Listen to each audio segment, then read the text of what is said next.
Today's topic is one other economics professor talking about the economic aspects of the May 2023 elections in Karnataka, in which the Congress party ousted the BJP government.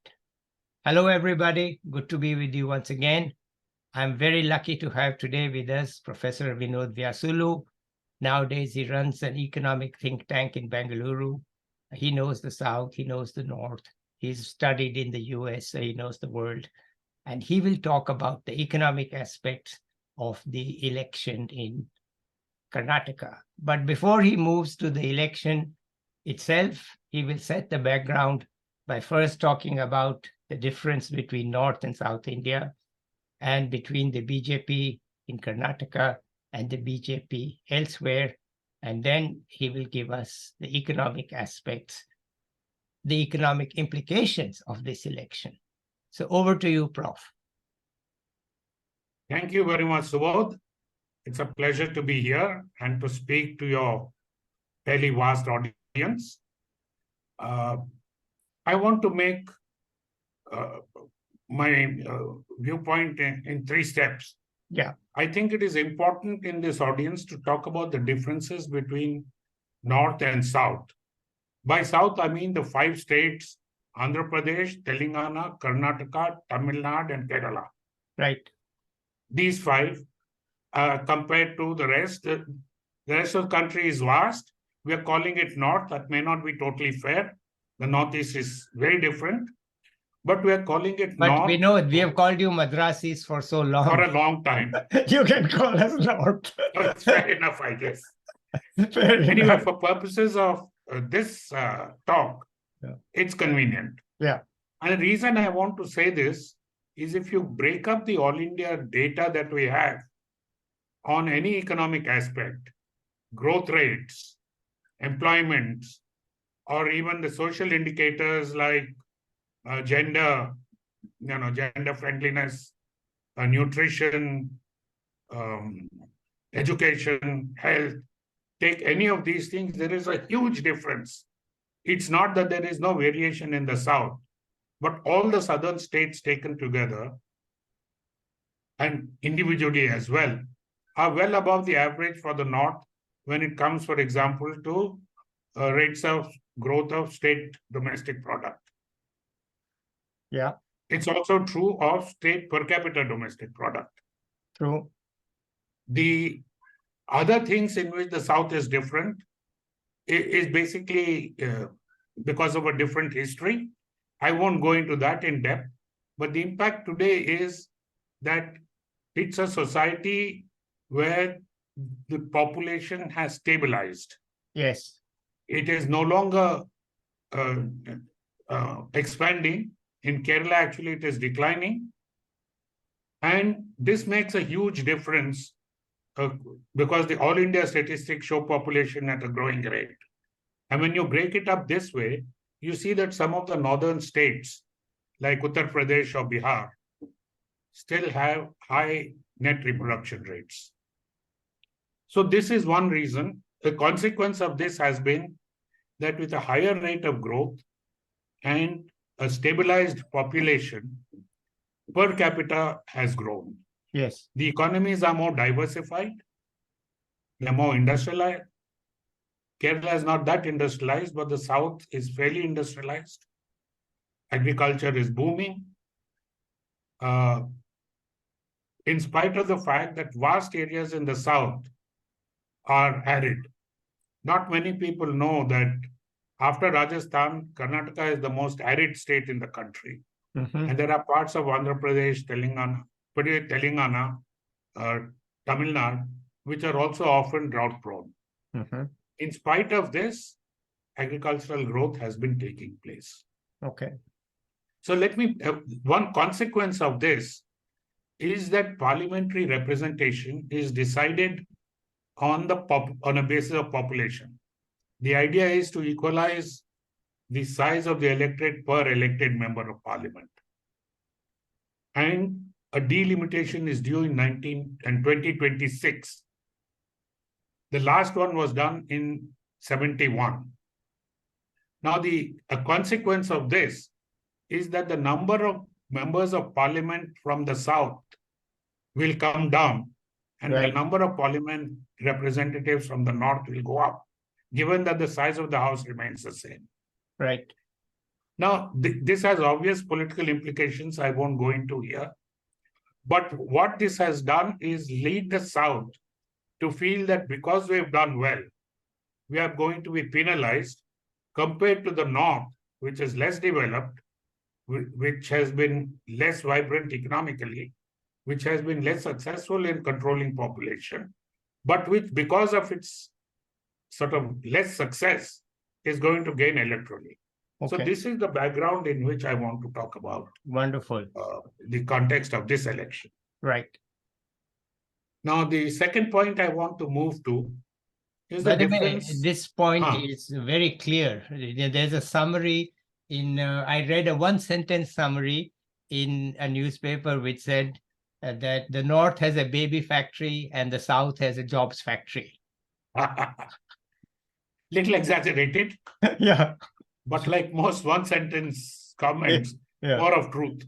Yes, that's what I'm saying. And if you want to put it in one short sentence, then the TFR in South is way below 2, and the growth. It's also not fair totally to castigate the North. Places like Himachal and Rajasthan have done relatively basically, well. But that is by the way. Yeah, UP and Bihar have the high TFRs. Okay, anyway, let's get to your second point. Okay. It's important to talk about this because the impression of the BJP is that it is largely nationalist party, it is a Hindu party, it's a Hindi party, and it believes that in one nation, one culture. So you find slogans of one nation, one this, one that, and the other. One nation, one ration card, etc., etc. Some of them are good. I think one nation, one ration card makes sense.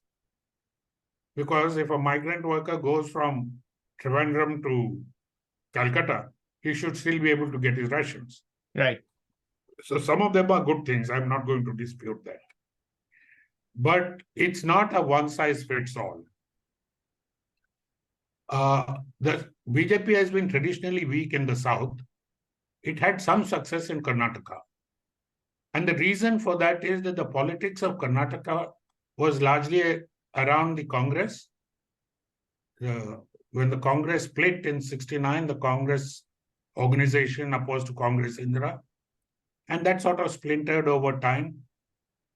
And the people who were the main leaders, politicians, and so on, coalesced around the Janata Dal.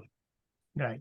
It so happened that during the emergency, Vajpayee, Advani, and Ramakrishna Hegde were in jail in Bangalore, and they developed both a personal friendship as well as a common enmity to Indira Gandhi. So, in the post-emergency set of elections, the South did not do as well. The Congress did not do as well. And it took the support of the BJP to form a government, Ramakrishna Hegde, and that was a good government. Later, for various reasons, the Janata Dal, the Hegde government split. Devagowda went on to become prime minister in Delhi, but the party split. And the followers of Hegde, who were very large, concentrated in North Karnataka, and who largely belong to what is called the Lingayat sect, which is a breakaway of traditional Hinduism. Well, we need not get into this. They're a coherent group called Lingayats. And they were looking for a national platform, and they found in the BJP a national platform. So the BJP got a ready-made cadre and leaders and so on, but they were not schooled through the RSS. It was more like a Congress ideology. So although the BJP came to power through the electoral process, there was always tension within the BJP between those who came through the RSS stream, who controlled the other states and Delhi, and those who could make things happen in Karnataka. The best example is their leader, B.S. Yediyurappa, who is anything but communal, who's good relations with everybody, but who was not allowed to function because the elements from Delhi tried to constrain him. So the net thing is that the BJP had a lot of internal tensions. Mm. And after 4 years in government, recently, they came to the fore largely because this government was formed by luring Congress legislators who had won on a Congress ticket through money power. They resigned their seats, got re-elected into. So a lot of BJP workers felt that turncoats are rewarded by the party, not loyal workers. So I'm giving this as a background to the tensions within it. Okay. And it is in this context that the current election was fought. So there were two elements to this. One, a population that was somewhat dissatisfied with issues of inflation. Also, the BJP is a very, what I call free market friendly government to the extreme. One of the welfare measures that had been operating in Karnataka, we used to call them the Indira canteens, that were open near bus stands, stations, slums, etc., and which provided a plate of idlis for 10 rupees, sambar rice at 20, and so on. Now, BJP, when it came to power, shut it down and did not reopen them during the COVID crisis. So because they said that this is something that the free market should do, why should the government, give a remedy? So this is an example of the kind of mistakes they have made in terms of dealing with it. Perhaps because the directions came from the larger party in Delhi, perhaps because their own ideology, local. But whatever it is, this election was fought in a context of joblessness. Bangalore is the center of a large number of IT companies. And in the last year, they've been laying off people in the thousands. All the big companies are here, Microsoft, Intel, Facebook, the Indian ones like Wipro and Infosys, Cognizant, all of them. So this is a question not of uneducated, unskilled people not having jobs. It is a whole lot of highly educated people used to decent jobs who suddenly lost jobs and found that they had no really relief. There was no way out. So in this context, the BJP did certain things that upset everybody. For example, income tax policies are decided in Delhi, not in Bangalore. But 3 years ago, there was a tax cut for the corporate sector, where it was brought down, I think, from about 32 or 33% to 27%, but which meant a lot of income foregone, tax income foregone. And now, Bangalore is a place where, because of these factories, there's a great deal of corporate tax collected. And this led to a feeling of resentment that, here we are working, we are earning, we are paying taxes, and now we are being penalized. So there was discontent. The BJP ran a very centralized campaign. The Congress, I don't know, maybe they made a virtue of the fact they've been opposition so long, their resources are small. But it was a campaign based on local leaders, following up on Rahul Gandhi's Bharat Jodo Abhiyan. A lot of local people met him in his walk through the state, and they found what was bothering people. It was local. In cities, it was garbage collection. In the rural area, joblessness, the agricultural crisis, even in areas where agriculture had succeeded, the fertilizer prices were going up. That was one crisis. The other thing was that the land was also becoming saline. Yeah. So there was a double crisis that had to be dealt with, which the people felt were not being addressed. And in this way, across the state, with local variations, they found local issues. And the entire leadership was based upon 5 promises, which basically said, we'll give food security, we'll increase the job employment, the rural employment guarantee program. We'll improve schools, we'll improve the health process, and I forget the fifth one. But all of which the BJP call revenue, because it would be state funded. That's for another debate. But so the election was between a party which promised free market growth, tax cuts, investment, leading to growth which would trickle down, compared to a party which said there are immediate problems. So you want schools or you want food rations, we'll deal with them. Okay. All right. Okay, so this is what led to the huge victory for the Congress. Now I want to talk about the economic implications of this. Okay. I think what has happened is that the country has suddenly begun to see two different paths. Till now, it was felt that what the BJP was doing was the only way. Now, the point is that after the 91 reforms of Narasimha Rao and Manmohan Singh, the country liberalized, the country opened up. All subsequent governments have followed this philosophy. What they were doing was making tweaks for the developments as they took place. There was no major shift in policy. True. There's a certain continuity to it, yes, with some crisis happening and responding to that crisis. True. So, and under the BJP, this accelerated. The other point that happened was people began to feel that in the name of free market and competition, it was only two large groups that were growing. Okay. Well, three if you include the Tatas. And people suddenly saw in the newspapers that half a dozen of the airports which are under government went to a company, that the ports had been nationalized, had been handed over, various other things. Then recently, the central government also modified the cooperative law. Now, cooperatives were very important. Gujarat is a great success story, the Amul story. Of course. But the next success in the cooperatives was Karnataka with the Nandini brand. Yes. After Amul, which goes towards 30,000 crores a year, there's Nandini with about 20,000 crores a year. It's pretty big. Yes. And under the new law that was promulgated, a little background is needed.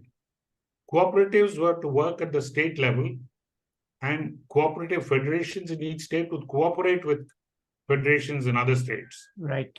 They would exchange, they would trade, but they would not compete. Right. It's not that the products are not available, but there was some understanding of how this was to be done. And anyway, in these matters, the Karnataka Nandini had a price advantage. So there was, I think, no risk that it would suffer in a competition. But what was seen was that under the National Cooperatives Act, the large one, Amul, would swallow up Nandini and there would be a national-sized cooperative with all control going away from the local, which is against the principles of cooperation. So I think that all of these frightened a lot of farmers who are the big voters, the rural people. And they felt that there was an alternative which would give them immediate benefits. Okay. There were no large promises that the Congress made. They did not talk about growth. They just basically talked about school or clearing your garbage or improving a bus service. Absolutely local issues. I think this is basically what made the difference, and what it imports for the larger political economy is that now there is a greater strength to federalism. The states are going to assert themselves. The constitution permits this. And if this happens, I think it is healthy for the country. I think overall, one size fits all doesn't suit anybody. Okay. So if each state has its own freedom to do things. So for example, a lot of the nationalized scheme, for example, the Ayushman Bharat mission in health, which is decided in Delhi, funded from Delhi, and there's one way of implementing it. But it is supposed to be implemented by the health departments of the states. Now I think there is an opportunity that the state will say, we implement it, we do it our way. Yeah. Okay. And AAP has succeeded in Delhi with their Mohalla clinics. They have succeeded in improving schools. So people see these examples, and I think this is where the economic impact is that there's a deepening of federalism. Now, Okay. link this to the point I made earlier about the danger of changes in the relative strengths in representation in parliament, and it becomes much more important that states negotiate. The danger in this north-south divide is that it can become so acrimonious, there's a danger the country will break. Okay. That should not happen. Nobody wants that to happen. Okay. Can we So- come back to you in a separate interview on this issue? Because it's a very important issue. Yeah, sure. And I would be very keen to look at the economics of federalism, because I have Sure. also written quite a bit about it. We can come back and discuss it. And let's just, I think you have helped us understand the Karnataka election very well. And we will end this now, and I'll come back to you in a separate interview, and we'll discuss economic federalism and all the issues of population and economic and the one size fits all. I think it's a very important issue, and I'd like to hear your views on that. So can we end this Karnataka, or do you have any final words on Karnataka to say? Thank you, Subodh. Subodh, this has been very useful. I look forward to any comments that may come up. Well, unfortunately, you get not many comments, okay? This is not Okay. a debating society. It's really a way of listening to a lecture in a class, okay? Okay. Well, all right, so fine. So we will end this here, and we will come back to you on a separate independent recording where we will talk about the issues that you have raised. So let me stop it here and say Thank bye you very to the much. viewers. Bye-bye. Bye.